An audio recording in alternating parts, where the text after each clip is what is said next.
It's very unclear where we're left with all of this, because it was a lengthy phone call. There were a lot of comments from everybody afterwards, but also Donald Trump did speak with the Ukrainian president, and he spoke, as you say, with European leaders afterwards. So an awful lot of telephone calls going on, and the upshot is that we don't seem to be any further along the road to understanding what the pathway is to end this war. As you say, the US president says that talks will start immediately, but we don't know exactly what that means. Where?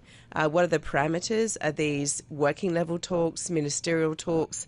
At some point, do we get towards leadership talks? Under what parameters would those talks be happening? And above all, the message that comes from this is that Donald Trump is now saying it's up to Russia and Ukraine to talk directly and to sort this out, in the sense that even though he says the US is not walking away, that he really is disengaging from being the direct conduit in that process. And he's saying, you know, Russia and Ukraine need to sit down somewhere, possibly the Vatican, under what terms we don't know, with what teams we don't know, and find a way to end this. And he's really saying if there's at some point he feels it's not progressing, the US will indeed walk away. So he doesn't seem to want to be directly involved at this point in negotiating the end to this war. Now, he spoke to several European leaders after this phone call with Vladimir Putin as well. What do we know about how those conversations went?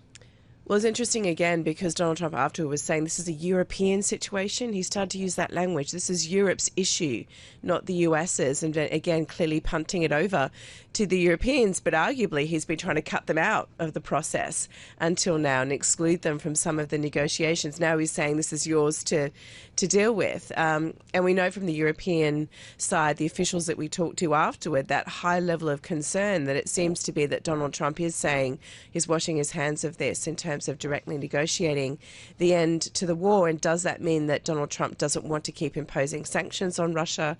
He doesn't want to keep the pressure up on Vladimir Putin and dangle the prospect of economic sanctions and tightening those, because the US still does have some leverage on the sanctions front.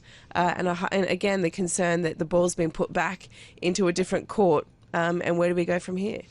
Yeah, and I suppose many people are reading this as surely highly supportive of Vladimir Putin and Russia. I mean, what does the Ukrainian president say about the prospects of talks between two countries that have been at war for 3 years? Well, he says he's keen for talks, but he obviously wants to understand what the plan is. He said he's willing for there to be talks in the Vatican, in Istanbul again. And of course, we had recently those working level talks in Turkey between Russia and Ukraine that seemingly went nowhere.